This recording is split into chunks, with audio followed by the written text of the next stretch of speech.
So I was talking with some patients the other day, and it really got me to thinking, like, when did it become the norm or just the standard procedure to have medications for each family member?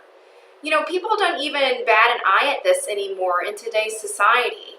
But in my family, that is such a foreign concept. And it should be for everyone. Like, I had a friend her family was traveling to Barcelona. This is somebody that I went to high school with in Texas.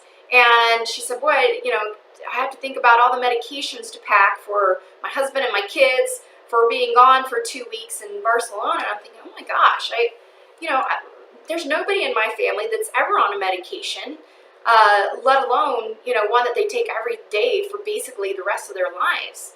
That should be a very small percentage of the population. Those that are in crisis care or that have some type of genetic disability.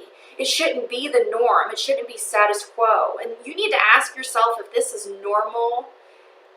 Well, I can tell you right now, it's not normal. It's very common, but it's not normal. But you really need to ask yourself as a family or even as an individual, do you want to continue on the medications? And if so, continue on. But if you want to really help your family and help your overall health, then what action steps are you taking to bring your body back to health? Our family, we get adjusted, we eat well, we move well, we try to think well. But, those are all the tenets of wellness that you've got to apply into your life. And that's what I'm here to help you with. So, whether it's, I had patients ask me the other day because their little daughter was sick and they didn't want to give her antibiotics. I said, well, what do you do when your kids get sick? I said, you know what? I adjust them all the time. And I'm going to say the same for you is like, if your kids are sick, bring them in a couple of times in the same day.